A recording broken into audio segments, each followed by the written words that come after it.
Heat engine में क्या होता था जी कि सोर्स से मतलब हाईयर टेम्परेचर से एनर्जी खींचा जाता था, कुछ वर्क करता था और बाकी जो एनर्जी बचता था उसको कहां फेंक देता था, सिंक में फेंक देता था। ठीक है, रेफ्रिजरेटर में एकदम उल्टा प्रोसेस होता है। ये वाला हाईयर टेम्परेचर पर है, ठीक है, ये टेम्परेचर ज्यादा वाला है, ये टेम्परेचर कम वाला है। इसमें क्या किया जाता है ना कि लोअर टेम्परेचर वाले से एनर्जी खींचा जाता है, जिसको हम लोग Q2 से ही रिप्रेजेंट करेंगे। ठीक है, तो लोअर वाला से एनर्जी खींचता है, तो कैसे खींचता है, तो कोई ना कोई बाहर से वर्क करता है, बता रहे हैं, फीलिंग देंगे, वर्क कर करके लोअर टेम्परेचर वाले से एनर्जी खींचा जाता है, अब ओवरऑल को किसमें फेंक दिया जाता है, हाइयर वाले टेम्परेचर में फेंक दिया जाता है। Q1 अभी भी ज्यादा है किससे, Q2 से। पहले क्या होता था, पहले हीट इंजन में इससे एनर्जी खींचता था, कुछ वर्क करता था और बाकी जो वर्क नहीं हो पाता था उसको फेंक देता था सिंक में। अब क्या कर रहा है कि सिंक से क्या कर रहा है, एनर्जी खींच रहा है। तो ये एनर्जी कैसे खींचाएगा, तो पहले वर्क कर करके एनर्जी को खींचेगा और उसके बाद ओवरऑल को जोड़ करके क्या करता है, उधर फेंक देता है। ठीक है, तो यहां भी W का जो वैल्यू होगा वो किसके बराबर होगा, तो Q1 माइनस Q2 के ही बराबर होगा। ये समझ में आ रहा है। इफिशियंसी जो होता है ना यहाँ पे वो वाला बदल जाता है, हो जाता है T1 बाई T2 माइनस 1, ये आप याद रखिएगा, या Q1 बाई Q2 माइनस 1, ये आप याद रखिएगा इफिशियंसी। ठीक है,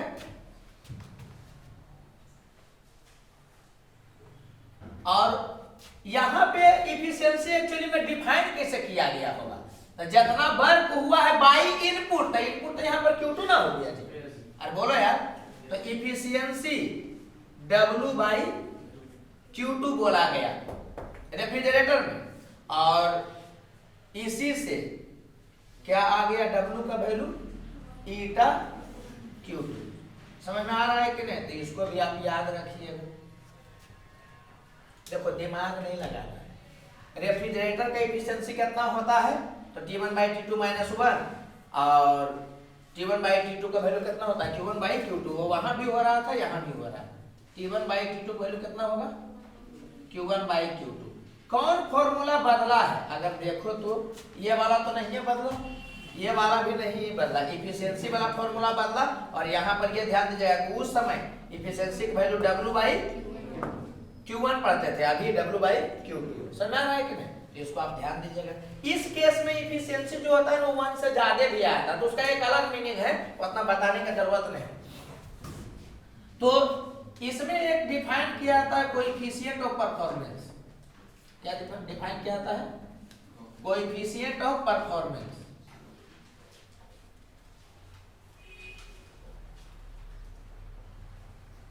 तो कोएफिशिएंट ऑफ परफॉर्मेंस जो डिफाइन किया जाता है ना, उसको बीटा से जनरली रिप्रेजेंट करते हैं और वो बराबर होता है 1 बाई ईटा के। लेकिन यहां कंफ्यूज मत होइएगा, बीटा रेफ्रिजरेटर का निकाल रहे हैं तो ईटा भी किसका होना चाहिए, रेफ्रिजरेटर का ही होना चाहिए। ठीक है, तो अगर कभी रेफ्रिजरेटर का कोएफिशिएंट ऑफ परफॉर्मेंस निकालने के लिए बोलेगा तो पहले आप क्या करिएगा कि फॉर्मूला से रेफ्रिजरेटर का इफिशियंसी निकाल दीजिएगा, उसको उल्टा कर दीजिएगा तो चल आएगा। समझ में आ रहा है ना। एक क्वेश्चन जो होता है इस टाइप का होगा कि बोलेगा कि अगर इसी दोनों टेम्परेचर के बीच में हीट इंजन वर्क करता तो इफिशियंसी इतना होता, तो इसी दोनों टेम्परेचर के बीच में अगर रेफ्रिजरेटर वर्क करेगा तो बीटा कितना होगा। बात समझ में आया क्या बोल रहे हैं। ये वाला जो है इसमें कंफ्यूज मत होइएगा, ये beta equal to 1 by eta लिखे है ना जी, अरे बोलो यार। तो इसका मतलब यहां पर क्या है कि जिसका तुम कोएफिशिएंट ऑफ परफॉर्मेंस निकाल रहे हो उसी का इफिशियंसी है। और अब क्या लिख रहे हैं कि सेम टेम्परेचर के बीच में कौन काम कर रहा है, हीट इंजन और रेफ्रिजरेटर दोनों, तो बीटा ऑफ रेफ्रिजरेटर ये बराबर होता है 1 minus eta of heat engine, अरे बोलो यार, by eta of heat engine. Confuse नहीं ना हुए इस दोनों में? अरे बोलो, ये क्या है? ये वाला है ईटा रेफ्रिजरेटर का, और यहां पर क्या है कि हीट इंजन का ईटा और बीटा किसका? रेफ्रिजरेटर का। मान लो कि तुमको टेम्परेचर दे करके कोई भी सेट ऑफ परफॉर्मेंस पूछेगा, तो तुम क्या करोगे? ये फॉर्मूला लगा करके इफिशिएंसी तुम निकाल लोगे रेफ्रिजरेटर का, और उसको उल्टा कर दोगे तो क्या होगा कि ये चल आएगा। और ये वाला वो क्वेश्चन में दे देगा कि अगर इस दो टेम्परेचर के बीच में हीट इंजन काम करता तो उसका इफिशिएंसी इतना है, तो उसी दो टेम्परेचर के बीच में अगर रेफ्रिजरेटर काम करेगा तो उसका कोएफिशिएंट ऑफ परफॉर्मेंस कितना होगा कि फॉर्मूला डायरेक्ट लग जाएगा। अरे बोलो यार, और बेनिफिट इसका क्या है कि क्वेश्चन ऐसा भी देता कि इस दो टेम्परेचर के बीच में अगर हीट इंजन काम करेगा तो इफिशिएंसी इतना है, तो इस दो टेम्परेचर के बीच में अगर रेफ्रिजरेटर काम करेगा तो उसका इफिशिएंसी कितना होगा। तो दो बार नहीं क्वेश्चन लिखना पड़ेगा। इसमें क्या होगा कि इफिशिएंसी हीट इंजन का आपको दे दिया, तो क्या होगा? बीटा रेफ्रिजरेटर का निकल जाएगा, अब बीटा रेफ्रिजरेटर का निकल जाएगा तो उसको उल्टा करोगे बीटा रेफ्रिजरेटर नहीं निकल जाएगा। तुमको लग रहा होगा कि अरे ऐसे ही बोल रहे हैं। ये दोनों याद रखने से क्या होगा ना कि बहुत जगह पर तुम दो बार इक्वेशन लिख करके सोल्व करने से बच जाओगे। जैसे एग्जांपल से समझो, और उसके बाद पढ़ा रहे हैं। पहले तो एक क्वेश्चन दे दिया है आपको कि रेफ्रिजरेटर जो ये 27 degree Celsius and 227 degree Celsius के बीच में वर्क कर रहा है, ठीक है? वर्क बिटवीन, फिर फीलिंग हम दे रहे हैं, रेफ्रिजरेटर का फीलिंग नहीं दिए, फिर पहले न्यूमेरिकल करवाते हैं बिना फीलिंग के, फिर उसका फीलिंग दे रहे हैं, ठीक है? तो आपको पूछ रहा है इफिशियंसी ऑफ रेफ्रिजरेटर कितना होगा। दूसरा, coefficient of performance of refrigerator कितना होगा, ठीक है? तो कुछ दिमाग लगाना ही नहीं, सीधे फॉर्मूला मार देना। फॉर्मूला को रट जाइएगा, T1/T2 बराबर होगा Q1/Q2, क्योंकि पहले जान रहे थे, ये भी पहले जान रहे थे, बदला है ये वाला, समझ में आ रहा है? तो उसमें क्या था? 1 माइनस समथिंग, तो 1 माइनस समथिंग होगा तो 1 से कम होना चाहिए, तो ऊपर में छोटा वाला था, नीचे में बड़ा वाला। और यहाँ पर क्या है? समथिंग माइनस 1, तो ये समथिंग 1 से बड़ा ना होना चाहिए जी, तो इसका मतलब ऊपर में बड़ा रहेगा, नीचे में छोटा। समझ में आया कैसे पकड़ाएगा? 1 माइनस समथिंग है, तो ये समथिंग क्या होगा? 1 से कम होगा तब नहीं पॉजिटिव होगा जी। तो 1 से कम कब होगा? जब छोटा वाला ऊपर हो, बड़ा वाला नीचे हो। और रेफ्रिजरेटर में क्या है? समथिंग माइनस 1 है, तो ये समथिंग जो वो 1 से बड़ा कब होगा? जब ये वाला बड़ा होगा, ये वाला छोटा होगा। तो रिपीट कर जाइएगा, एक होता है 1 माइनस T2/T1 और एक क्या होता है? T1/T2 माइनस 1, ठीक है? तो निकालिए, इसमें कुछ दिमाग नहीं लगाना है। रेफ्रिजरेटर का कितना हो जाएगा? T1/T2, T1 कौन होगा? 273 जोड़िए उसमें 500, ये वाला कितना हो जाएगा? 300 माइनस 1, तो 200/3 बोले तो 2/3, यही वाला हो गया इफिशियंसी। अगर बीटा निकालना रहेगा रेफ्रिजरेटर का तो क्या करिए? उल्टा कर दीजिएगा, कितना हो जाएगा? 3/2 हो जाएगा। समझ आ रहा है? देखो ये बच्चा क्या करता है ना कि रेफ्रिजरेटर में कोएफिशिएंट ऑफ परफॉर्मेंस का फॉर्मूला याद करता है, तो हम जान के फॉर्मूला नहीं देना चाह रहे हैं यहाँ से। कोएफिशिएंट ऑफ परफॉर्मेंस का हम टेम्परेचर के भी टर्म में फॉर्मूला दे सकते हैं, लेकिन वो जान के हम नहीं दे रहे हैं। क्यों? क्योंकि अगर ये याद रहेगा कि इफिशिएंसी इतना होता तो उसका उल्टा कर लोगे और उसके बाद इसमें भी काम आ जाएगा। समझना कैसे कैसे क्वेश्चन डील होगा। देगा कि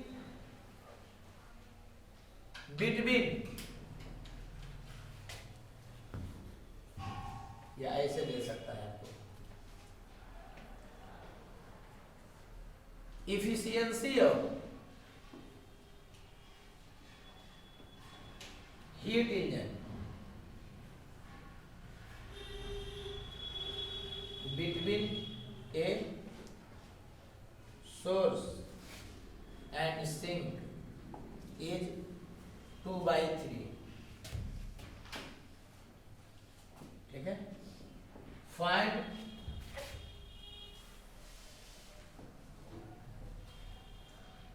beta of refrigerator, second eta of refrigerator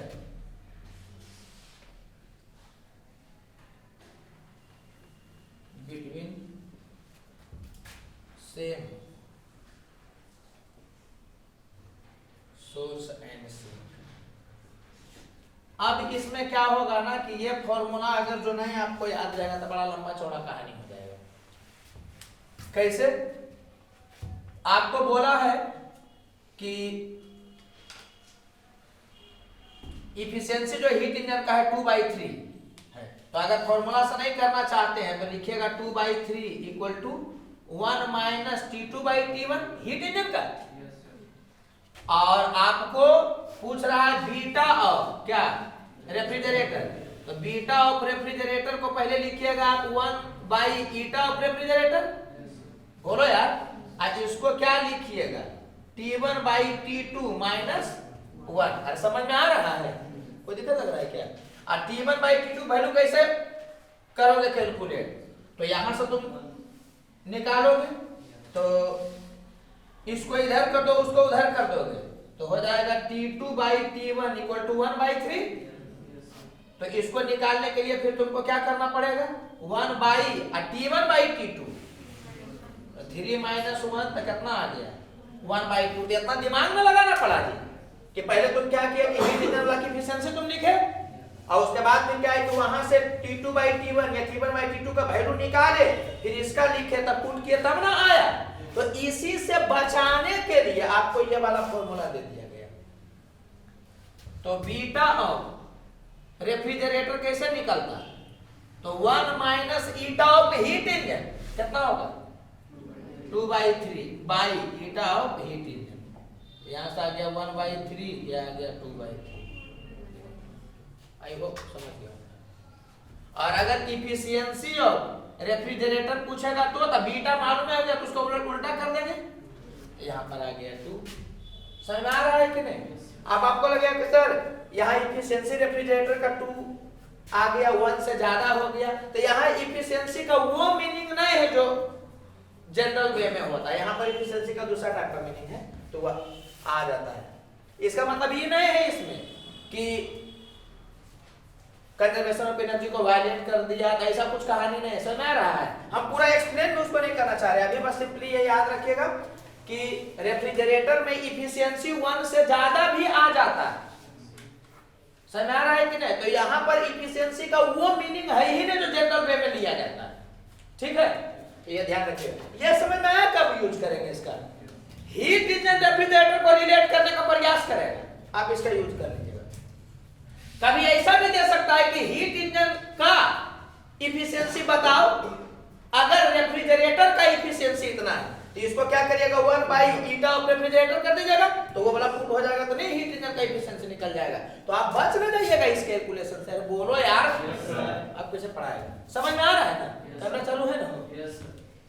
नहीं बोलोगे तभी एकदम बेहोश हो जाएंगे, साला क्या हो गया।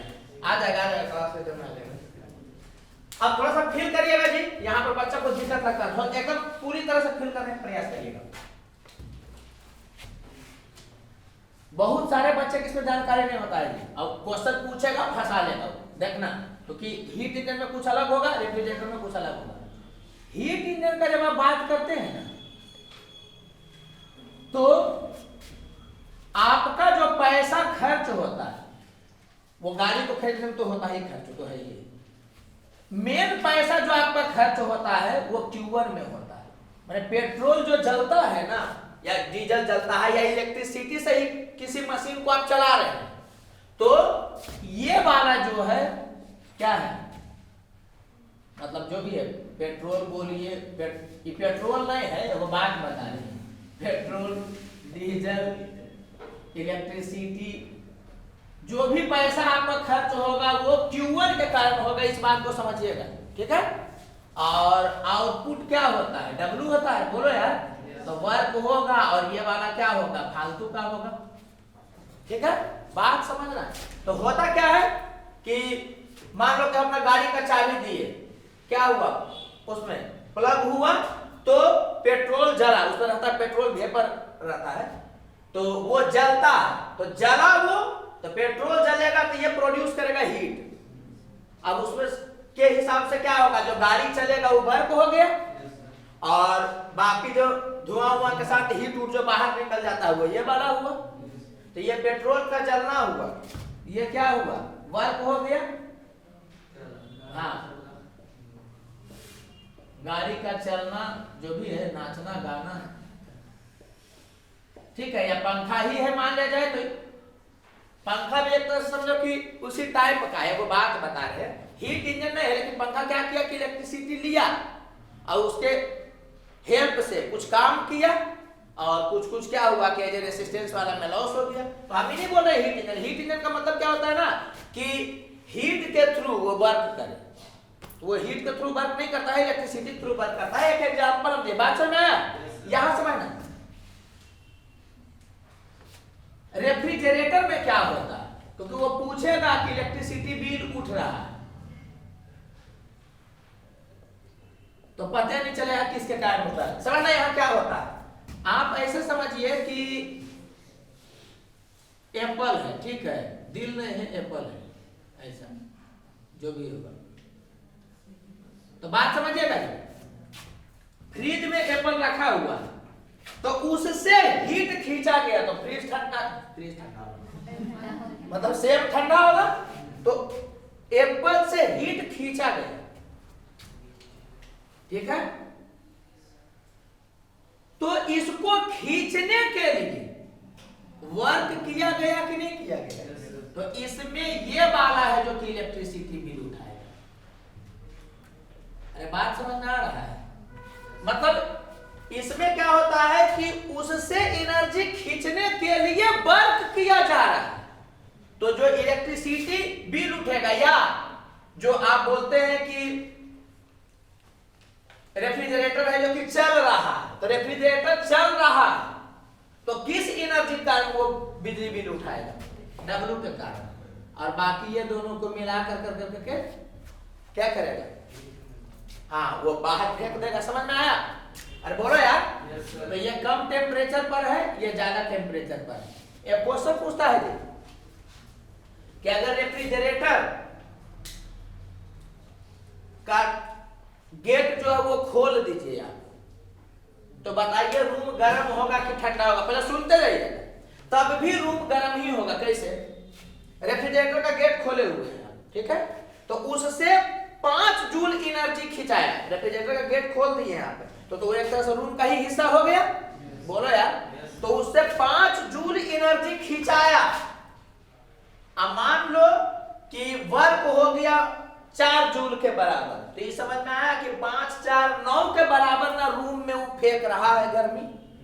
तो रेफ्रिजरेटर का क्या करिएगा, खोल भी दीजिएगा गेट, उसके बावजूद भी क्या होगा, रूम गर्म ही होगा, ठंडा नहीं होगा। बोलो यार, ठंडा कब होगा, जब ये जो हीट निकल रहा है ना, उसको आप क्या करिए कि रूम के बाहर फेंकिए, तब फिर क्या होगा कि वो एसी की तरह थोड़ा काम करने लगेगा।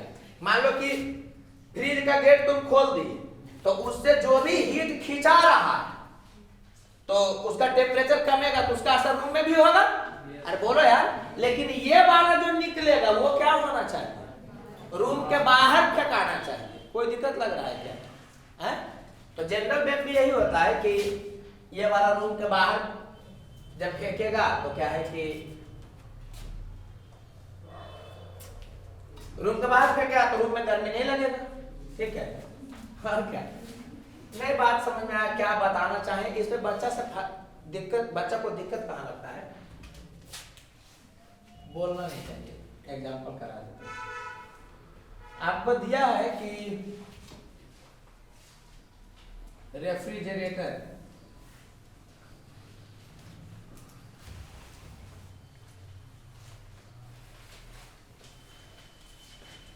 works between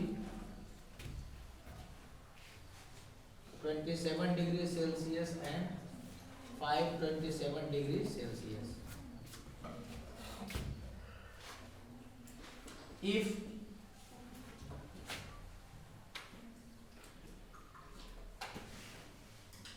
energy transferred to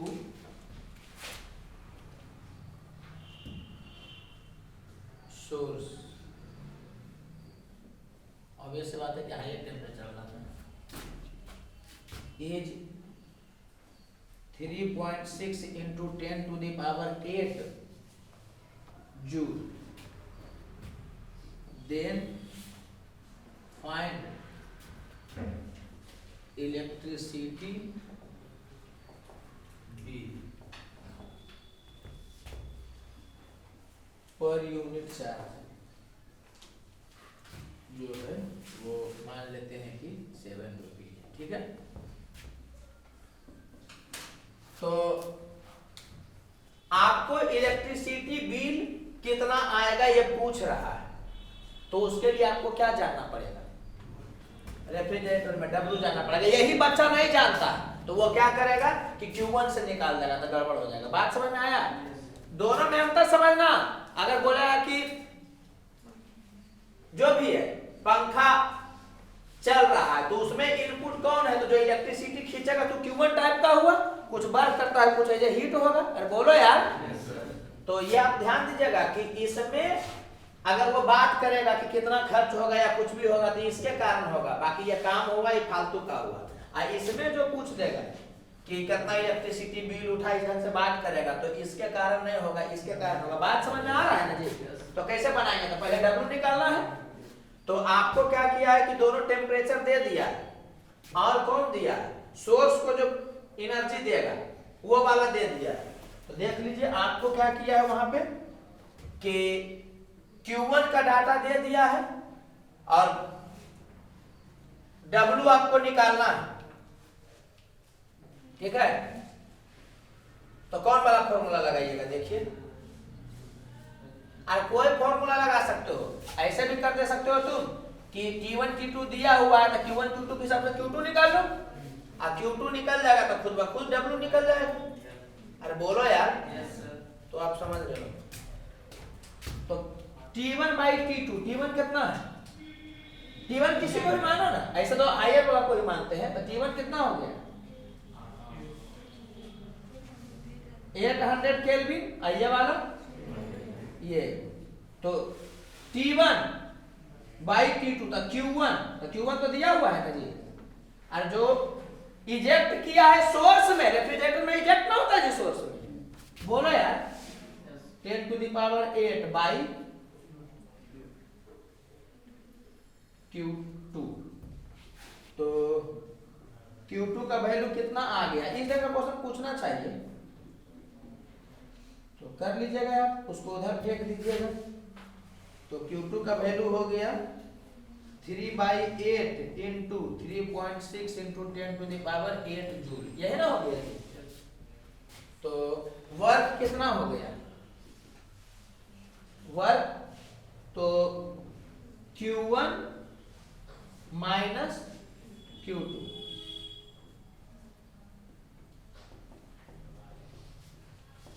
तो इसको कॉमन कर लीजिएगा तो ये वाला हो जाएगा 5/8 into 3.6 into 10 to the power 8 joule, ये हो गया वर्क। तो नंबर ऑफ यूनिट निकालना है, तो फॉर्मूला याद रखना होता है जी कि नंबर ऑफ यूनिट कैसे निकलेगा। तो जो भी एनर्जी है आपका, ये पढ़ना है करंट में, by 3.6 into 10 to the power 6, समझ आ रहा है कि नहीं? ऐसे याद करता है बहुत सारा बच्चा, नहीं कभी भुला दिए उसमें तो याद रखेगा कि 1 यूनिट जो होता है ना वो 1 किलोवाट आवर होता है। तो किलो का मतलब हो गया 10 to the power 3 और वाट तो रह गया, आवर को अगर ऐसा यूनिट में बदल दिएगा तो 3600 सेकेंड, तो सेकेंड और वाट मिलकर के बन जाता है जूल।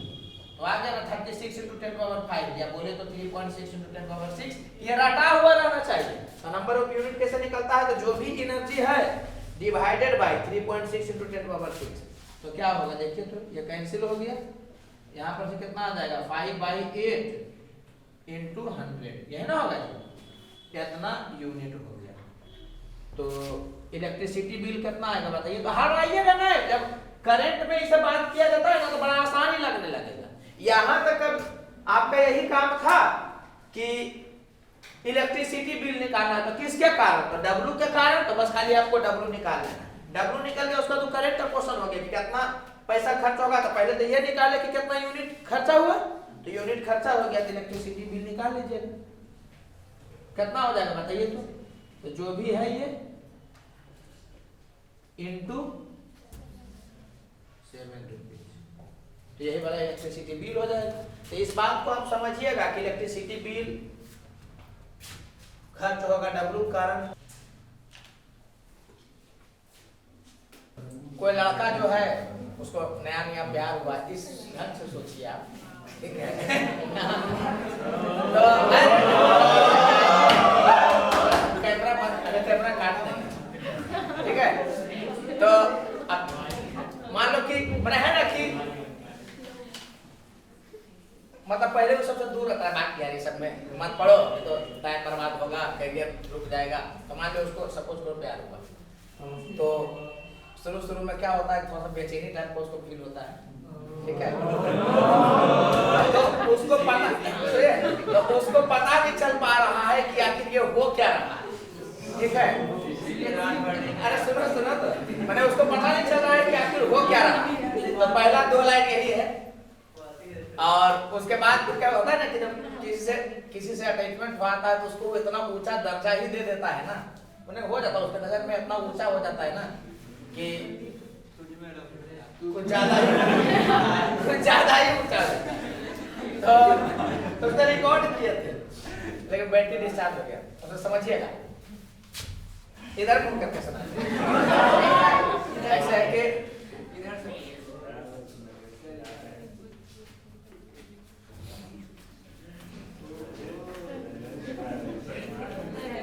अरे नहीं यार,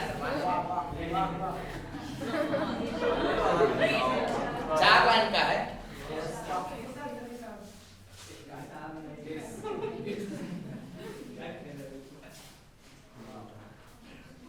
रूह मतलब समझते होंगे आत्मा,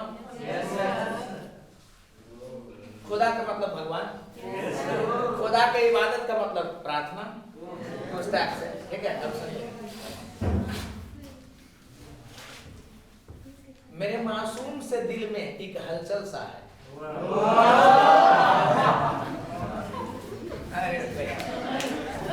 और उसके बाद कुछ नहीं बताएगा, सीधे पढ़ना स्टार्ट करेंगे, ठीक है। ऐसे शायद में सुनाते थे, पहला बार अनकंफर्टेबल फील लग रहा है ना, ठीक है। मेरे मासूम से दिल में एक हलचल सा मचा है, ये इश्क है या तुम्हारी मुस्कुराहट।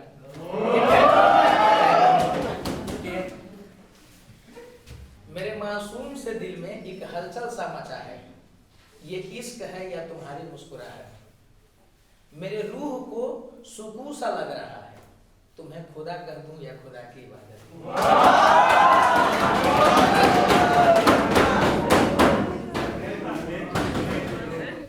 तो एंट्रोपी में चेंज जो है ना वो डिफाइन किया गया है, ds ये बराबर होगा किसके, dq/t के। एक बात समझिएगा जी, जिस टेम्परेचर पर आप हीट एनर्जी दीजिएगा या लीजिएगा वो वाला यहां पर लिखा गया है।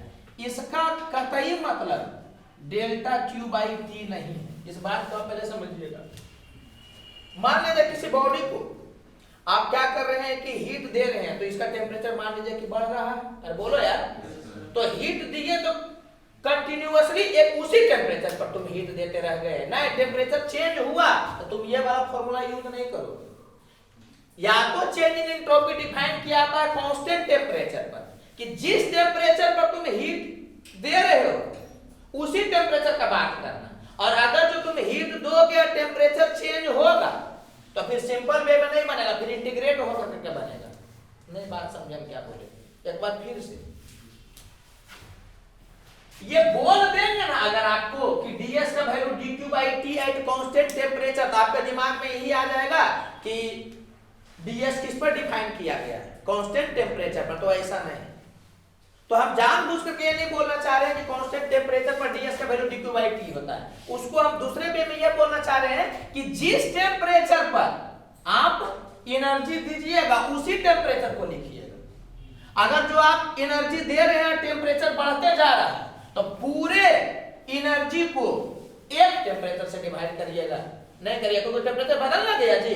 तो क्या है कि अगर जो टेम्परेचर बदलेगा तो ये समझ में आया कि नेट निकालना है, तो आपको क्या करना पड़ेगा, इंटीग्रेट करना पड़ेगा।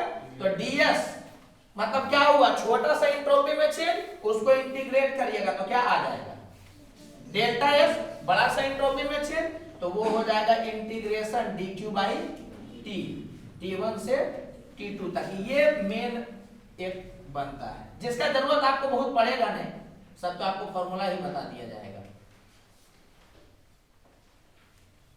समझना, इसमें गलती नहीं कर देना। ds का वैल्यू dq/t है, समझ में आ रहा है कि नहीं, डेल्टा q/t नहीं है कि इतना हीट एनर्जी उसको दिया गया तो उसके टेम्परेचर से डिवाइड कर दो। टेम्परेचर से आप डिवाइड तब ये कर सकते हैं एक टेम्परेचर से जब टेम्परेचर क्या हो जाए, कांस्टेंट हो जाए। बोलो यार, अगर टेम्परेचर बदल रहा होगा तो आपको ये फॉर्मूला काम नहीं देगा। कौन वाला काम देगा, ये वाला देगा। बात समझ में आ रहा है कि नहीं आ रहा है, ठीक है।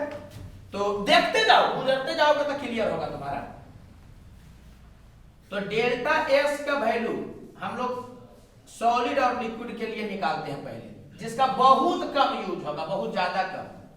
तो डेल्टा एस का वैल्यू कितना हो जाएगा, इंटीग्रेशन कितना होता है, dq का वैल्यू कितना होगा जी, ms dt होगा कि नहीं। सॉलिड लिक्विड के लिए, गैस के लिए भी है, लेकिन गैस के लिए जनरली मोल के बारे में पढ़ते हैं। ये हो गया t1 से t2 तक। कुछ नया बताया है क्या, नहीं। तो यहां से एक रिजल्ट आता है जो आपको याद रखना है कि ये बराबर हो जाएगा ms ln t2/t1। कुछ नहीं, dt/t का इंटीग्रेशन ln t होता है, पुट करता है नीचे आता है। तो ये आप रटते रहिए। अभी तक तो पूछा नहीं है लेकिन पूछना चाहिए। ये किसके लिए, सॉलिड लिक्विड के लिए। समझ आ रहा है कि नहीं। गैस का भी अगर स्पेसिफिक हीट दे देगा तो इससे निकल जाएगा, बोलो यार। लेकिन गैस के लिए स्पेसिफिक हीट जनरली नहीं देता है, वो मोलर वाला नहीं देता है, तो उसको दूसरे फॉर्मेट में करेंगे। तो ये वाला आप सीधे रट जाइएगा। आपको अभी तक में 3 चीज रटना है। ds का वैल्यू dq/t होता है, ये सबसे मेन फॉर्मूला है, ठीक है। लेकिन जैसे जैसे हीट दिया था तो जनरली टेम्परेचर बदलता है, टेम्परेचर बदलेगा तो डेल्टा q/t आप लिख नहीं सकते हैं, ठीक है। तो इंटीग्रेट कर करके बनाया जाता है। आपको कभी इंटीग्रेशन का जरूरत नहीं पड़ेगा, आपको यहाँ का फॉर्मूला बताइए देंगे और गैस वाले में जो भी इंटीग्रेशन से आता है उसका फॉर्मूला बता देंगे, उसको रट जाइएगा, डील हो जाएगा, ठीक है। अभी तक कोई दिक्कत आपको लग रहा है, अरे बोलो यार। तो हमको नहीं लग रहा है कि कोई दिक्कत होना चाहिए। एक चीज और ध्यान दीजिएगा, यहां पे ये बोल दिया गया बड़े आराम से, ठीक है। इसमें कुछ कंडीशन मार दिया जाता है, क्योंकि हमको केमिस्ट्री 12 भी पार्ट पढ़ाना है, इसीलिए हमको सब कुछ बताते चलना पड़ेगा। ये आप ध्यान रखिएगा कि ds सिस्टम, ठीक है, किस प्रोसेस में, रिवर्सिबल प्रोसेस में, ये बराबर होगा किसके, dq सिस्टम बाई t के। अरे तुम ऐसे याद रखो कि ds का वैल्यू dq/t है, लेकिन तुम ये अभी ध्यान रखना तत्काल कि जितना भी बात चल रहा है ना सब रिवर्सिबल प्रोसेस के लिए चल रहा है। अरे खाली तुम रट लो ना, फिर बाद में से यूज होगा, हम और एक्सप्लेन करेंगे। अभी जो भी चल रहा है वो किसके लिए चल रहा है, रिवर्सिबल प्रोसेस के लिए समझ चल रहा है। समझ आ रहा है कि नहीं। इरिवर्सिबल के लिए कुछ अलग ढंग से होगा तो हम बात करें। तो ये ध्यान रखना कि अगर यहाँ ds सराउंडिंग दोगे रिवर्सिबल प्रोसेस के लिए तो यहाँ पर क्या होगा, dq सराउंडिंग बाई t होगा। अरे बोलो यार। तो बहुत बहस नहीं, इस पर रट जाना है।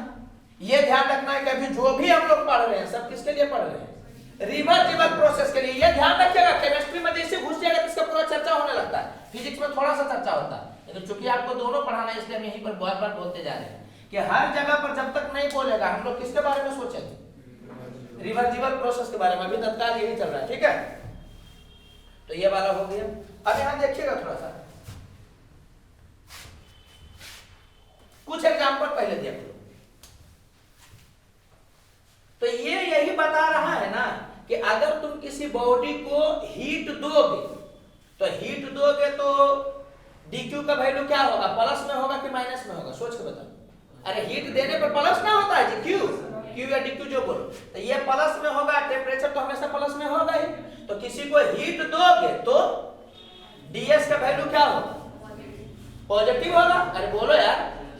तो उसका एंट्रोपी क्या होगा? बढ़ेगा।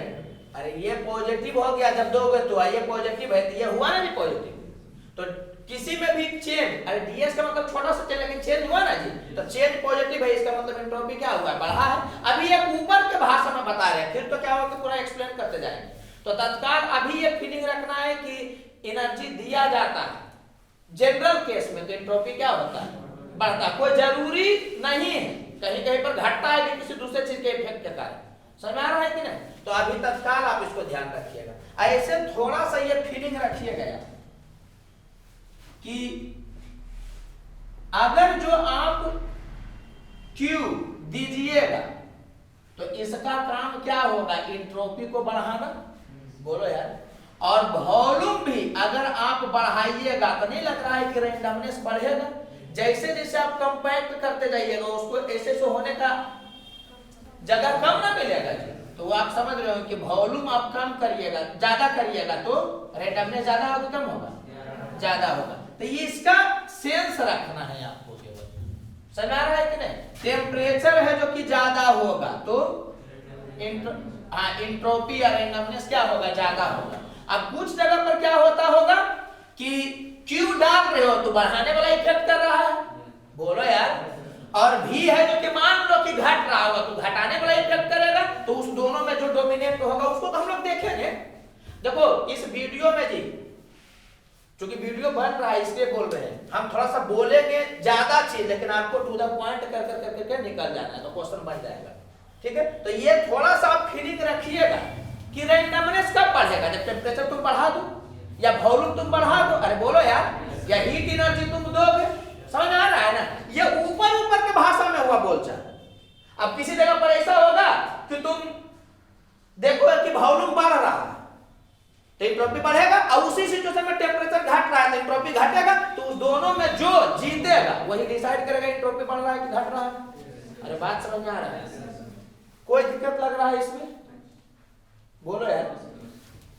तो सॉलिड वाला में हम क्वेश्चन नहीं करवाएंगे, लिक्विड वाला में, क्योंकि ये फॉर्मूला है, पुट कर दीजिएगा आंसर चला आएगा। कोई दिक्कत लग रहा है क्या? अब गैस के लिए क्या होता है जो बोलेंगे इसको नहीं रटना है, इससे 3 को रिजल्ट आएगा, उसको रट लीजिएगा। फिजिक्स में भी काम देगा, केमिस्ट्री में भी काम देगा। गैस के लिए डेल्टा एस का वैल्यू जो होगा वो बराबर होगा इंटीग्रेशन dq बाई टी। बोलो यार। डी पहले लिख देते हैं, dq बाई टी, t1 से t2 तक। तो ये वाला हो जाता है इंटीग्रेशन t1 से t2 तक।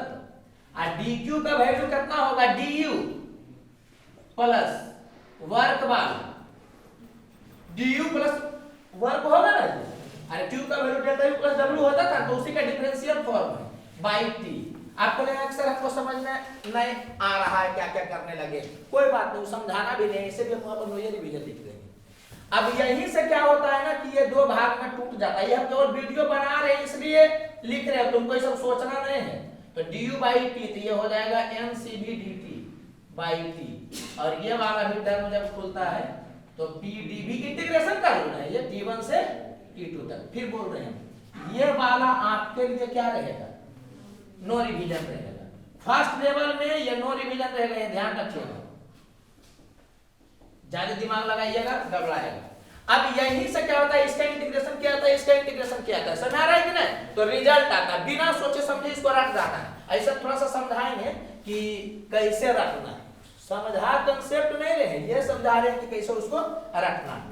तो अगर जो आपको डाटा किसमें देगा, तो टेम्परेचर और वॉल्यूम में देगा। डाटा किसमें देगा, टेम्परेचर और वॉल्यूम में देगा।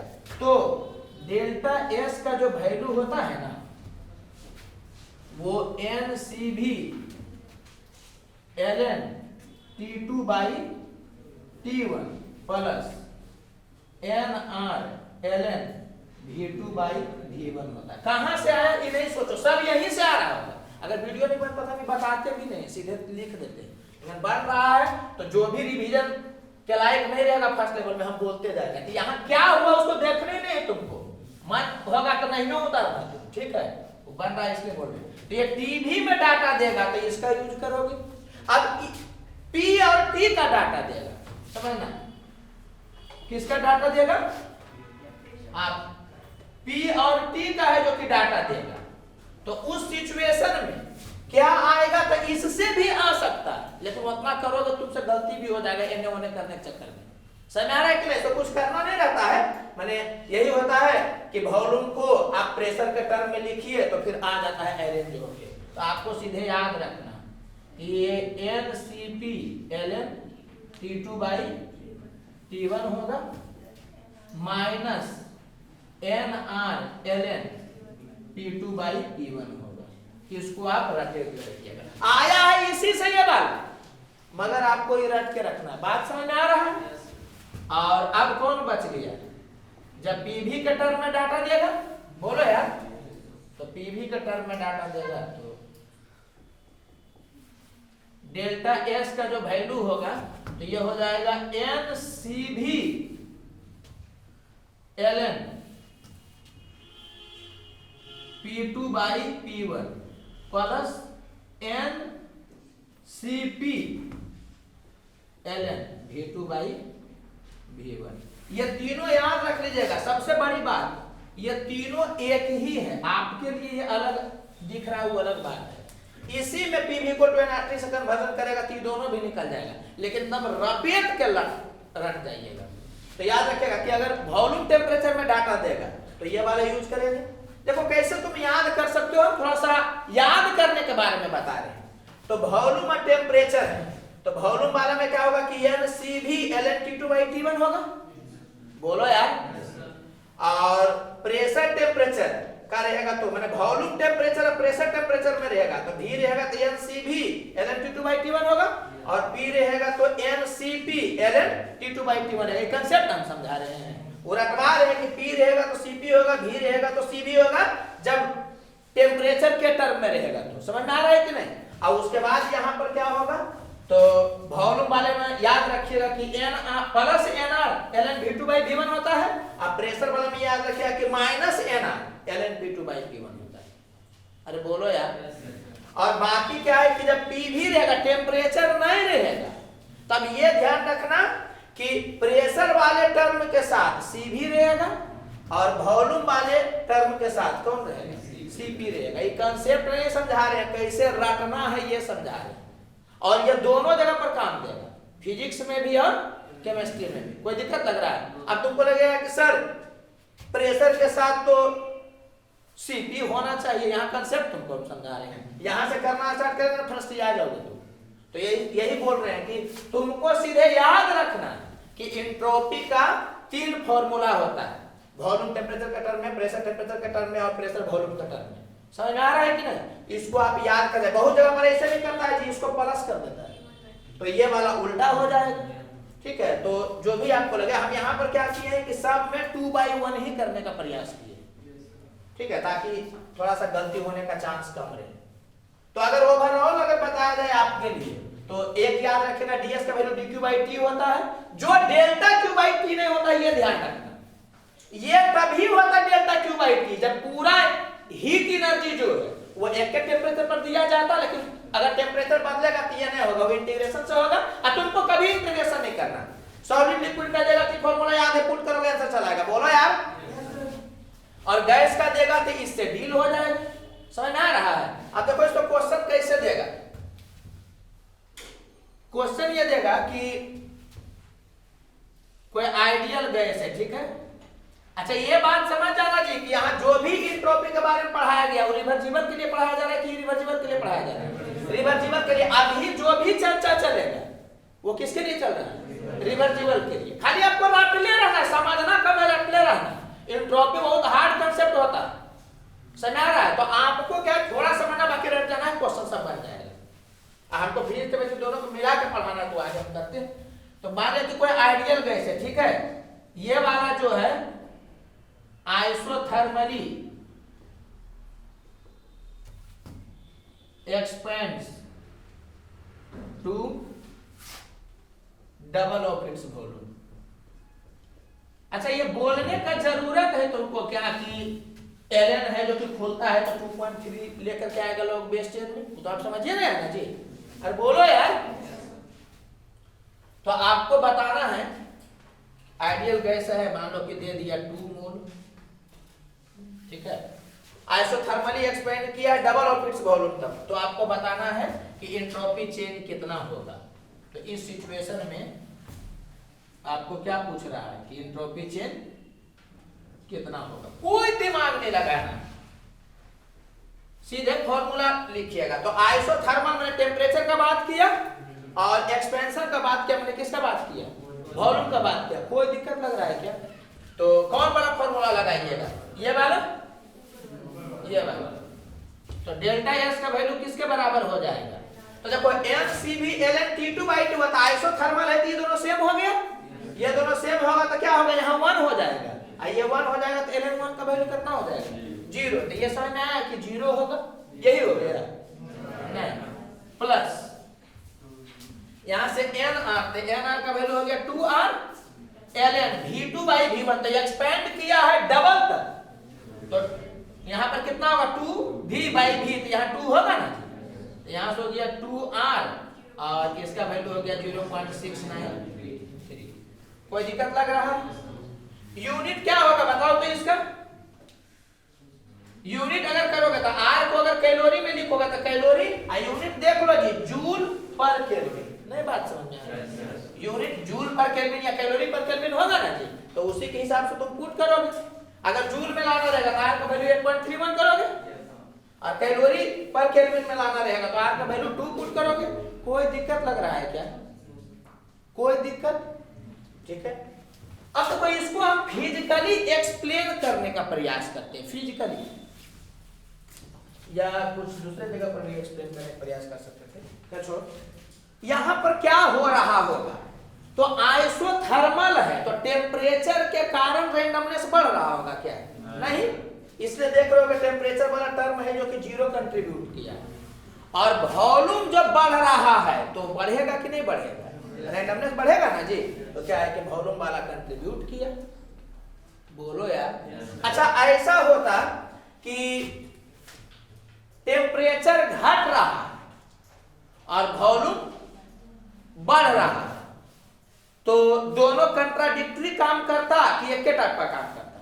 कंट्राडिक्टरी। अगर टेम्परेचर घटता तो वो एंट्रोपी को घटाने का प्रयास करता, और वॉल्यूम बढ़ता तो वो एंट्रोपी को बढ़ाने का प्रयास करता, तो 0 ही हो जाता। जरूरी है उसमें जो डोमिनेट करता वो होता। अरे बोलो यार। तो इसी ढंग से कैलकुलेट करते हैं। और एग्जांपल देखो, एग्जांपल से देखो ना अपने दिमाग खुल जाएगा कि क्या कहानी। आपको बोलेगा एंट्रोपी, तो आपको तो ये चीज समझना है, रैंडमनेस टाइप का, फ्रीनेस टाइप का, अब बाकी न्यूमेरिकल पूछेगा तो फॉर्मूला याद रहेगा, कोड करके बना दोगे। ठीक है। जैसे कि आपको बोल दिया है कि प्रेशर जो गैस का है ना वो 2 atm से 4 atm हो गया, ठीक है। और टेम्परेचर जो है वो 27 डिग्री सेल्सियस से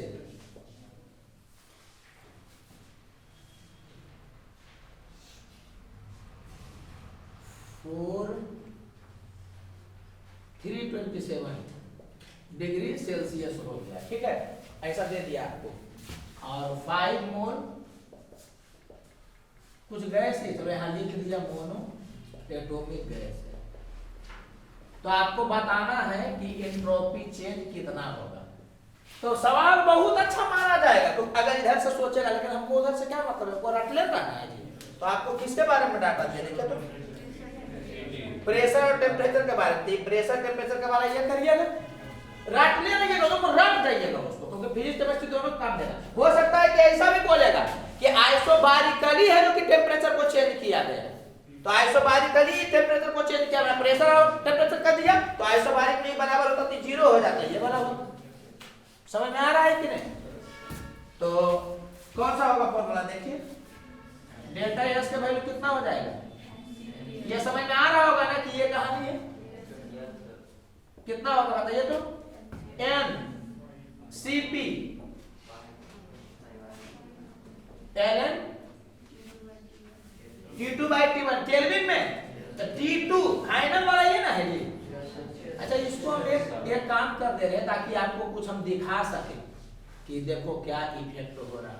नहीं नहीं नहीं, ठीक है ठीक है ठीक है, नहीं हम जान के चाह रहे हैं ना कि उल्टा इफेक्ट हो ताकि आपको दिखे। तो ln कितना हो जाएगा, तो 600 by 300 minus N R ln P2 by P1, यही ना होगा जी। तो यहां से क्या हो गया, 25R by 2 into 0.693 minus 5R into 0.693, 2 छोड़ करके कुछ भी रहेगा तो हम लोग लॉग 10 में कर लेंगे। तो टेम्परेचर वाले टर्म से ये वाला आया, तो टेम्परेचर बढ़ा तो क्या हुआ, चेंज इन एंट्रोपी पॉजिटिव हो गया। अरे बोलो यार, या कोई एंट्रोपी बढ़ा बोलो, और प्रेशर बढ़ा, तो प्रेशर जब बढ़ेगा तो क्या होगा, घटेगा, तो क्या होगा, एंट्रोपी घटेगा कि बढ़ेगा, घटेगा, माने चेंज नेगेटिव होगा। तो ये समझ में आ रहा होगा कि प्रेशर का इफेक्ट यहाँ पर देखो क्या हो गया, डेल्टा एस क्या हो गया, नेगेटिव हो गया। तो एक बढ़ाया और एक क्या हुआ, घटाया, तो ओवरऑल जो भी डोमिनेंट होगा वो बता देगा कि क्या होगा। ये नहीं पूछेगा आपसे कि किसके कारण क्या हुआ, ये हम केवल फीलिंग दे रहे हैं। यह रेयरेस्ट केस में आपको बोल दिया कि किसी प्रोसेस में टेम्परेचर बढ़ा और वॉल्यूम घटा, और ये देखा गया कि नेट चेंज जो है वो जीरो आ गया, तो इसको फिजिकली क्या सोचेंगे, तो टेम्परेचर बढ़ने से एंट्रोपी बढ़ा होगा और वॉल्यूम घटने से एंट्रोपी घटा होगा। तो जीरो इस बात का सबूत है कि जितना इसमें बढ़ा होगा उतना इसमें घटा होगा, जोड़ करके जीरो होगा हुआ होगा। ये फिजिकल फीलिंग हम दे रहे हैं, बाकी फिजिकल सोचना मतलब है नहीं। आपको सीधे क्या है कि फॉर्मूला स्क्वायर जाना है, पुट करके बना देना। अभी रुक जाइए, बताइएगा कोई दिक्कत यहां तक में लग रहा है तो बोलो, बोलो यार, कोई दिक्कत लग रहा है क्या? ये समझ में आएगा कि कोई जरूरी नहीं कि दोनों को चेंज करेगा, वो सीधे बोलेगा कि आइसोबारिकली एक्सपेंड किया गया, तो आइसोबारिकली माने प्रेशर, एक्सपेंशन माने वॉल्यूम, तो इसका वाला करोगे। ये नहीं आ जाएगा छोटू तो दिक्कत हो जाएगा तुम लोग का लेवल 1 वाले को। हम लोग क्या है कि तुरंत इंटीग्रेट कर देंगे, दिख नहीं रहा है कि निकलेगा, यहाँ हो जाएगा ln T2 by T1। समझ में आ रहा है कि नहीं? यहाँ पर क्या होता है कि Pv को nRT से P को T के टर्म में क्या करके इंटीग्रेट किया जाएगा, dV भी कर दिया था। तो सब कुछ आ रहा है वहीं से, लेकिन वो जानो नहीं, क्योंकि तुम जान भी जाओगे तो कोई काम लायक नहीं, वो टाइम में किल करेगा, फ्रस्ट्रेट करेगा। समझ में आया कि नहीं? तो कंसेप्ट को पहले साइड करिएगा, आप कैसे अप्लाई करेंगे इस फॉर्मूला को ये बताएं। और मान लो कि कभी पूछ ही दिया कि नेट का क्या हुआ, अब उसमें प्रेशर क्या किया और वॉल्यूम क्या किया, या प्रेशर क्या किया, टेम्परेचर क्या किया, तो नेट तो ओवरऑल से आ जाएगा, बोलो जी। और कौन बढ़ा रहा है कौन घटा रहा है तो यहाँ से पता भी चल जाएगा तुमको, और कौन बढ़ा रहा है कौन घटा रहा है उसका सेंस भी हम यहाँ पर दिए। ये फीलिंग आया ना कि तुम हीट एनर्जी दोगे, तो एक जनरल सेंस बनता है कि हीट दोगे तो टेम्परेचर बढ़ेगा, तो रैंडमनेस बढ़ेगा। बोलो यार, ये एक जनरल सेंस है, बहुत ज्यादा होगा कि हीट दोगे तो हो सकता है टेम्परेचर घट जाएगा। तो होगा क्या कि जितना हीट तुम दिए उससे ज्यादा उबर के कर दिया, तो क्या होगा, उसका इंटरनल एनर्जी डिक्रीज कर दिया, वो एक अलग बात। बोलो। अच्छा तुमसे बोला है कि किसी को हीट दिया जाएगा तो मस्ट है कि एंट्रोपी बढ़ेगा, ये बात सही कि गलत है? गलत है। अरे मस्ट नाम का कोई चीज नहीं है वहां पर। अरे कॉमन सेंस से सोचो, कॉमन सेंस कि जो भी हीट तुम दोगे वो दो तरफ न भागेगा जी, किधर? डब्ल्यू और डेल्टा यू। ये बात समझ में आ रहा है? तो तुम हीट दोगे तो वो डब्ल्यू की तरफ जाएगा, डेल्टा यू की तरफ जाएगा, या ये बोलो कि कोई डब्ल्यू की तरफ जाएगा, चेंज इन टेम्परेचर की तरफ जाएगा। समझ में आ रहा है कि नहीं? तो हो सकता है कि तुम दिए 5 और बढ़ के कर दिया वो 20 का, तो ये बोला घट ना दे रहे। अरे बात समझ में आ रहा है? तो ये ध्यान दीजिएगा कि कोई जरूरी नहीं है कि एंट्रोपी बढ़िए जाएगा क्यू पॉजिटिव होने से या वॉल्यूम के बढ़ने से या टेम्परेचर के बढ़ने से। समझ में आ रहा है? ये एक सेंस देगा आपको, बाकी ओवरऑल क्या होगा वो तो फॉर्मूला ही बताएगा। कोई दिक्कत लग रहा है क्या? कोई दिक्कत है तो बोलिए। ठीक है, अब यहां देखिएगा, इसको रट जाइएगा आप सीधे। क्यू सॉरी डेल्टा एस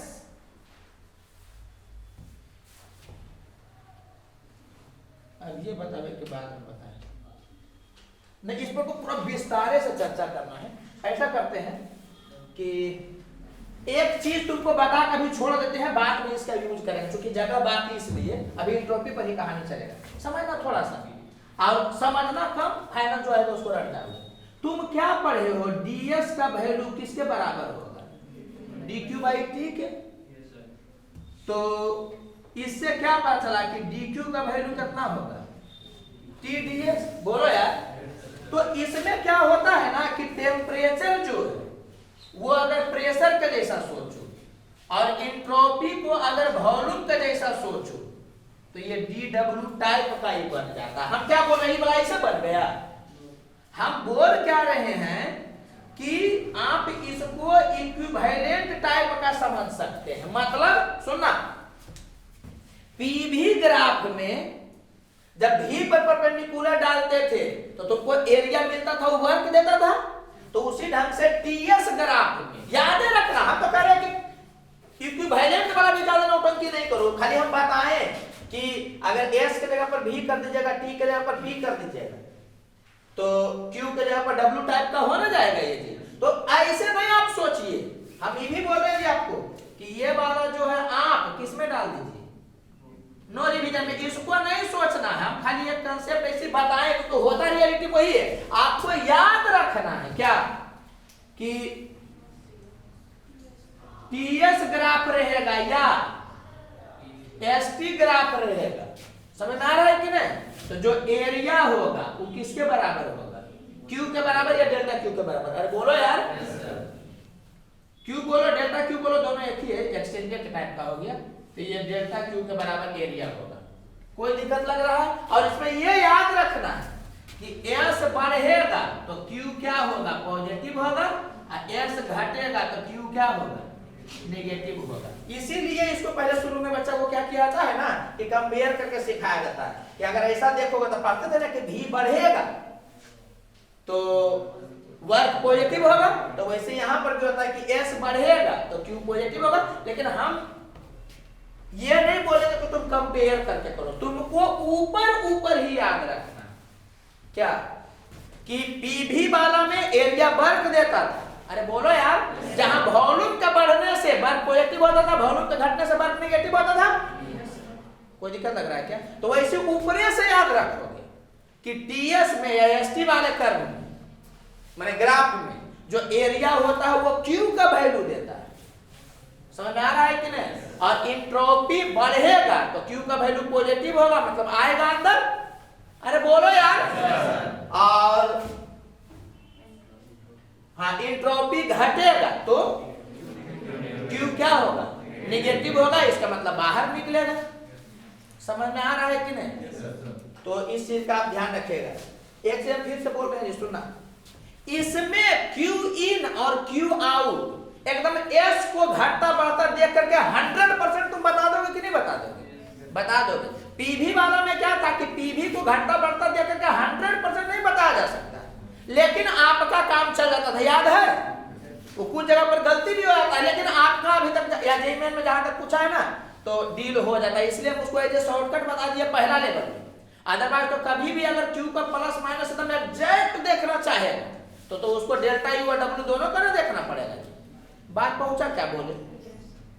नहीं बात पहुंचा? फिर क्या रखेंगे इसमें, बोलिए तो? इसमें तुम ऐसे भी रख सकते हो कि इंट्रोपी का हाल डिट्टो वॉल्यूम टाइप का होगा। हम क्या बोले? इंट्रोपी वॉल्यूम है, वॉल्यूम टाइप का है, मैंने वॉल्यूम बढ़ता था तो वर्क पॉजिटिव होता था, तो वैसे ही क्या है कि इंट्रोपी बढ़ेगा तो क्यू पॉजिटिव होगा। बोलो जी। वॉल्यूम घटता था तो वर्क निगेटिव होता था, तो यहां पर इंट्रोपी घटेगा तो क्यू निगेटिव होगा। ये बात समझ में आ रहा है? अब इतना कर दिया तो क्वेश्चन देखो, ये सुनना बस खत्म हो जाएगा। देखो अगर क्वेश्चन तुमको ऐसा दे दे तो बड़ा आसानी से बन जाएगा। देखना तो यहां पर T है, यहां पर S है, ये समझ में आ रहा है कि पीवी टाइप का फीलिंग। अब देखो इसमें पूरा चीज हम नहीं बताएंगे, उसमें था ना यहाँ P और यहाँ पर क्या था V, तो क्लॉक वाइज चलता था तो पॉजिटिव होता था पर, तो वैसे यहाँ पर T रहेगा, यहाँ S रहेगा, तो क्लॉक वाइज चलेगा तो क्यू पॉजिटिव होगा, और यहाँ पे S कर दिए, यहाँ पे T कर दिए तो एंटी क्लॉकवाइज चलेगा तब पॉजिटिव होगा। बात समझ में आ रहा है ना? इसीलिए बच्चा को क्या किया जाता है ना कि कंपेयर करके बताया जाता है कि तुम भूला जाओ T और S में, तो ये ध्यान रखना कि S जो है वो वॉल्यूम टाइप का, तो उसमें वॉल्यूम यहाँ रहता था तब क्लॉकवाइज होता था तो पॉजिटिव होता था, एंटी क्लॉकवाइज तो नेगेटिव होता था। वैसे इंट्रोपी यहाँ रहेगा तो क्लॉकवाइज होगा तो पॉजिटिव होगा, एंटी क्लॉकवाइज होगा तो नेगेटिव होगा। बना दे क्या? चलो बना देते हैं, जगह नहीं भी है तो फिर बाद में बताएंगे, तो नहीं बताएंगे तुम गड़बड़ा नहीं दो। मान लो कि ऐसे बताओ तो इसमें क्या होगा? ऐसे ना होगा जी, तो क्यू ये समझ में आ रहा है कि टोटल देखोगे तो एक बार में बात करेगा नेट का, बोलो यार, तो ये वाला क्या होगा? पॉजिटिव होगा। और अगर जो यहाँ T है, यहाँ S है और एंटी क्लॉकवाइज घूम जाएगा तो ये मैच करता हुआ दिख रहा है T और S को वॉल्यूम टाइप का सोचते हैं, इसको कॉपी के ऊपर वाले भाग में बाद में लिख लेना। तो इस केस में Q का वैल्यू क्या हो जाएगा? नेगेटिव। अगर यहाँ S यहाँ T रहेगा तो कंडीशन बदल जाएगा। अरे बोलो यार। अच्छा एक चीज और तो समझिएगा, अगर प्रोसेस साइक्लिक है तब उसका एरिया Q देगा, W नहीं देगा, वो संयोग से हो जाएगा बराबर, वो अलग बात है। T और S का एरिया Q देता है तो क्या साइक्लिक नहीं रहेगा, W तो नहीं होगा, वो कौन होगा? Q होगा। बोलो यार, साइक्लिक होगा, साइक्लिक में डेल्टा U जीरो ना होता है, Q और W बराबर हुआ था। बोलो यार, कोई दिक्कत लग रहा है? नहीं समझ में आया? फिर से P और V का जो एरिया होता है वो Q देता है, वो वर्क देता है। साइक्लिक के केस में Q और W बराबर होता है तो Q के बराबर होता है नेट के। ये बात समझ में आ रहा है? वैसे ही T और S के केस में एरिया जो होगा वो Q होगा। अगर साइक्लिक हुआ तो वही W के बराबर होगा। बोलो यार, बात पहुंचा? एंट्रोपी बढ़ेगा तो फीलिंग आना चाहिए वॉल्यूम बढ़ेगा। अरे हम रिलेट खाली कर रहे हैं, बोलो यार। तो एंट्रोपी बढ़ेगा तो Q पॉजिटिव होगा, माने Q इन होगा। बात आपको समझ में आ रहा होगा? नहीं आ रहा है समझ में? ठीक है, तो क्वेश्चन यहाँ देखो। अरे देखो ना, बड़ा आसान हो जाएगा। यही सब क्वेश्चन तो आप में पूछेगा जी, पहले पूछ ले इंजीनियरिंग वाला, अब आप लोगों में पूछेगा। बहुत आसान, मैंने देखे कि हो गया। यहाँ T है, यहाँ S है, समझना। यहाँ पर दिया है 2S0, यहाँ पर दिया है S0, यहाँ पर दिया है T0, यहाँ पर दिया है 2T0। चलो ऐसे करके दिया है, ठीक है। आपको कह रहा है इफिशियंसी निकालने के लिए। इफिशियंसी से याद आया होगा वो पीवी वाला भी था, तो इफिशियंसी कैसे निकलता है? W इन कैसे होता है? W का नेट क्या होता था जी?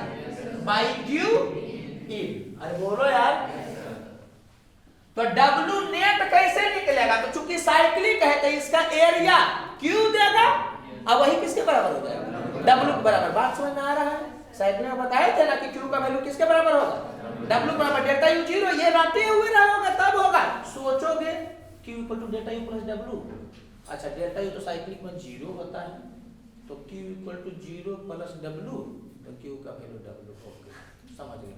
ऐसा नहीं बात हम बता रहे हैं।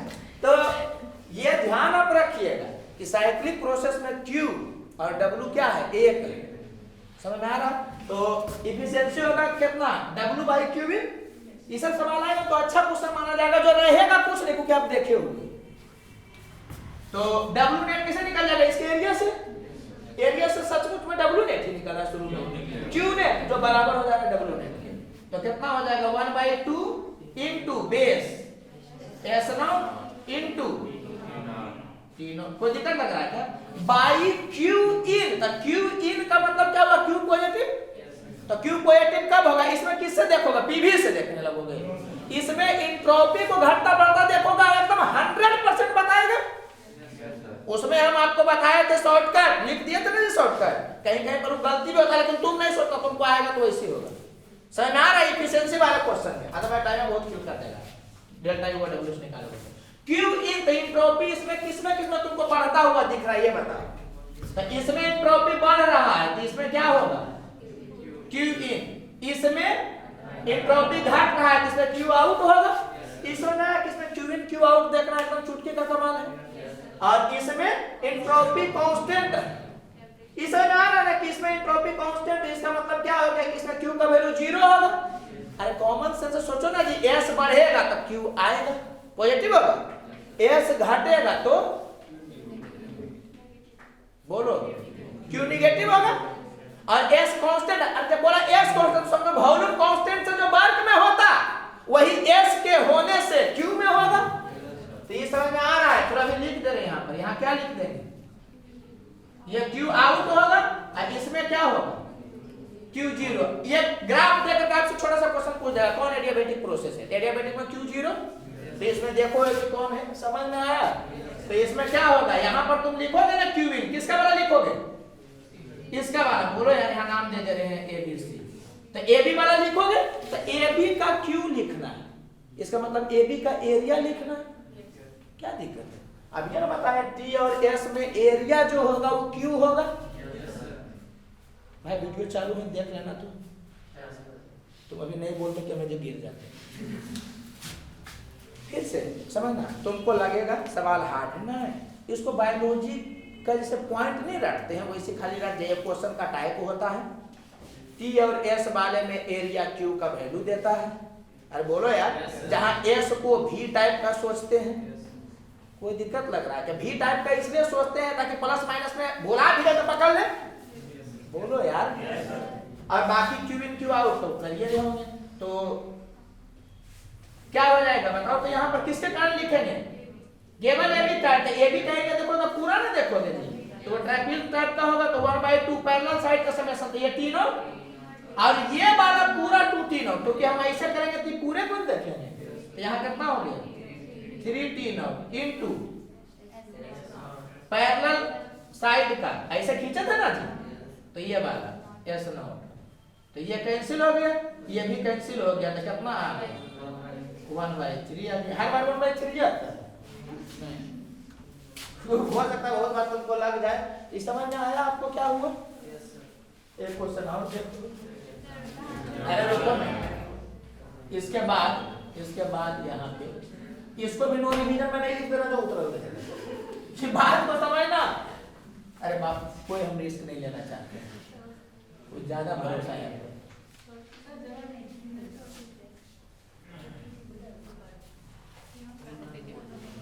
चलिए ठीक है, अब कोई उपाय नहीं। सुनो, एंट्रोपी हार्ड टॉपिक होता है, लेकिन हमको हार्ड रहे चाहे हल्का रहे, भाड़ में जाए, हमको क्या करना है?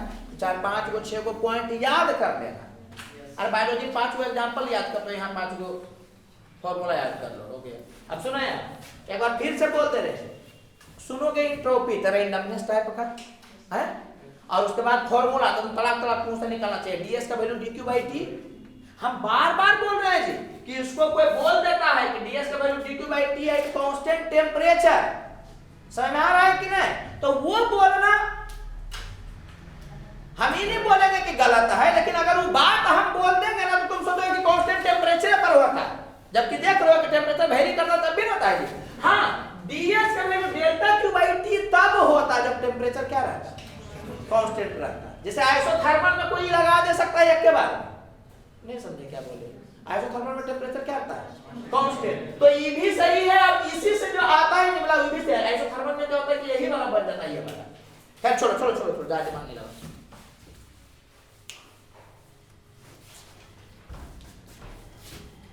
ds का वैल्यू dq बाई टी होता है, ठीक है। और सॉलिड लिक्विड के लिए ये वाला याद रखिएगा, इंटीग्रेट करके जो आएगा यहाँ भी कहेंगे कि इसको भी छोड़ दिए, सीधे सॉलिड लिक्विड के लिए याद रखिएगा। गैस के लिए ये वाला याद रहेगा, जो कंडीशन देगा उसके हिसाब से मार दीजिएगा, चल आएगा। और ये वाला दिए थे फिजिकली फील करने के लिए, कि कॉमन सेंस से सोचो कि टेम्परेचर बढ़ जाएगा तो ज्यादा तेजी से ना ऐसे ऐसे होगा, जब ज्यादा तेजी से होगा तो ज्यादा ना रैंडमनेस हो गया तो एंट्रोपी बढ़ेगा। वॉल्यूम को घटा दो, अब बोलो तो उसको छटपटाने का चांस ज्यादा है कि कम है? कम है, क्योंकि वॉल्यूम ज्यादातर ज्यादा ना छटपटाता है एकदम। अरे बोलो यार। और Q का मतलब है समझ गए कि Q देंगे तो चांस है ज्यादातर क्या कि टेम्परेचर बढ़ेगा। कोई जरूरी है कि बढ़े करेगा नहीं, लेकिन चांस है जनरली। वो तो बर्फ पर भी ना डिपेंड करता, फीलिंग करवाए थे ना भी कि दो तरफ भागता है। अरे बोलो यार, कुछ कुछ थ्योरेटिकल चीज सुनिएगा। कभी भी लिक्विड से गैस बनेगा तो एंट्रोपी बढ़ेगा कि घटेगा? कॉमन सेंस का बात है। गैस में ज्यादा तेज से मॉलिक्यूल घूमता है और सॉलिड में घूमता है, लेकिन धीरे धीरे ना जी। तो ये तो समझ में आ गया होगा कि सॉलिड के रिस्पेक्ट में लिक्विड का एंट्रोपी ज्यादा होगा, लिक्विड के रिस्पेक्ट में गैस का एंट्रोपी क्या होगा, ज्यादा होगा। कोई दिक्कत लग रहा है? ठीक है, सुनते रहिए। इवेपोरेशन होगा तो एंट्रोपी क्या होगा, बढ़ेगा कि घटेगा? जो वेपर है और लिक्विड है उसको मिला कर करके देखोगे तो बढ़ेगा, लेकिन अगर इवेपोरेशन हो रहा है और जो रिमेनिंग लिक्विड है उसको देखिएगा तो उसका एंट्रोपी घटेगा। कैसे? क्योंकि इवेपोरेशन हो रहा है तो जो बचल का केवल उसको देखोगा तो ठंडा ना होता जाएगा जी, तो ठंडा होता जाएगा तो उसका एंट्रोपी घट जाएगा। एक चीज समझ ना, सॉलिड और लिक्विड के केस में, सॉलिड और लिक्विड के केस में वॉल्यूम में चेंज तो नेग्लिजिबल ना होता है जी, तो उसमें जो भी हीट जाएगा वो ओवरऑल किस में चल जाएगा, डेल्टा यू में। अरे बोलो यार, सॉलिड लिक्विड के केस में बोल रहे हैं कि वॉल्यूम चेंज होता है बहुत ज्यादा से नहीं, तो उसमें क्या होता है कि जो भी क्यू दोगे वो एक तरफा भागता है, इधर कम भागता है, बहुत टेंडिंग टू जीरो। तो सॉलिड लिक्विड में तुम डायरेक्ट बोल सकते हो क्या कि तुम टेम्परेचर सॉरी हीट दोगे तो उसका एंट्रोपी क्या होगा, बढ़ेगा। समझ में आया? काहे कि सॉलिड लिक्विड के केस में जो भी दोगे वो इधर भागेगा क्या, नहीं भागेगा। वॉल्यूम में कम ना चेंज होता है जी, केवल इधर भागेगा, इधर भागने मतलब टेम्परेचर बढ़ रहा है। अब वॉल्यूम एक तरह से उतने, तो वॉल्यूम वाला इफेक्ट जो है वो कुछ नहीं हो रहा है उस पर, और टेम्परेचर बढ़ने से रैंडमनेस बढ़ गई। फीलिंग आ रहा है कि नहीं आ रहा है? अरे बोलो यार, जैसे कि आइस पिघल रहा, नॉर्मल वे में आइस क्या हो रहा है, पिघल रहा है, फिर आइस पिघलेगा तो एंट्रोपी बढ़ेगा, घटेगा, दिस होगा, डेट होगा। उसको अलग अलग कंडीशन में आगे चर्चा करेंगे, केमिस्ट्री वाला पार्ट है, पहले फिजिक्स में पढ़ा तो उसके बाद उसमें जाएंगे। तो आइस पिघल रहा है नॉर्मली तो क्या होगा बताओ, तो एंट्रोपी बढ़ेगा कि घटेगा? ऑब्वियस सी बात है कि बढ़ेगा। अरे बोलो यार, सॉलिड से कहां जा रहा है, लिक्विड में जा रहा है। एक इसका एक्सेप्शन टाइप का आपको फीलिंग आएगा, लेकिन होता नहीं है। जैसे कि बोलेगा कि कच्चा अंडा और उबला हुआ अंडा, ठीक है, तो अगर नॉर्मल वे में तुम बात करोगे तुमको लगेगा कच्चा वाला में तो ऐसे ऐसे लिक्विड फेज में होगा और बॉइल्ड वाला में क्या है, सॉलिड फेज टाइप का आता है, तो आपको ऐसा फीलिंग आएगा कि उसका रैंडमनेस कम हो गया, जबकि उसका रैंडमनेस क्या होता है, ज्यादा। बोलो यार, तो आप हीट से समझ सकते हैं कि कच्चा अंडा में हीट देते हैं तब वो क्या बन जाता है, सॉलिड। अरे बोलो यार, तो हीट दिए तुम और उसके वॉल्यूम में चेंज नहीं हुआ कुछ, इसका क्या मतलब है कि जो भी दिया वो इंटरनल एनर्जी में गया तो टेम्परेचर समझ में आ रहा है कि नहीं। तो उसका क्या होगा कि हाँ एंट्रोपी बढ़ जाएगा। एक चीज ये हुआ बायोलॉजी के व्यू से सुन लो, अंडा वाला जो है वो स्पेशल केस होता है। बायोलॉजी के व्यू से क्या होता है ना कि जो प्रोटीन होता है एल्बुमिन के कारण ही ना वो जमता है। अरे एल्बुमिन प्रोटीन होता है ना जी अंडा में, तो होता क्या है कि जो कच्चा अंडा होता है ना उसमें सोलेनॉइडल स्ट्रक्चर होता है उस प्रोटीन का, ठीक है। और उसके बाद जब हीट किया जाता है ना तो वो लीनियर में आ जाता है। अरे बोलो यार, तो क्या होगा बताओ। तो सोलेनॉइडल था पहले, माने टाइट टाइप का था, तो बोलो यार। और जैसे ही किसमें गया बॉइल्ड बना तो लीनियर में गया तो उसमें फैलाव आया ना जी, रैंडमनेस बढ़ा कि नहीं बढ़ा। ये ऊपर ऊपर है, बाकी हीट वाला तो एक्सप्लेन करिए रहा है आपको। तो अंडा वाला में बहुत सारा बच्चा क्या होता है कि ऊपर से जवाबता है। अरे सॉलिड लिक्विड में तुम ऊपरी ऊपरी से बता दे सकते हो कि सॉलिड से ज्यादा लिक्विड में, लिक्विड से ज्यादा गैस में। अरे बोलो यार, लेकिन अंडा वाला भी ध्यान रखिएगा कि वो क्या होता है सॉलिड में जाता है मगर फिर भी उसका एंट्रोपी क्या हो जाता है बढ़ जाता है। बाकी और हम चर्चा करते हैं, अभी खत्म नहीं हुआ है, अभी तो एक बार और पूरा भराएगा ना तब अच्छा क्लियर होगा। फिर एक बार बोल रहे हैं ये किसके लिए पढ़ाया गया है, रिवर्सिबल के लिए कि इरिवर्सिबल के लिए? रिवर्सिबल के लिए। बात समझ में आ रहा है ना। इरिवर्सिबल का चर्चा जब होगा तो फिर उसका करेंगे। कोई दिक्कत लग रहा है? अरे बोलो, तो अभी खत्म नहीं हुआ, इसको उतारो जल्दी।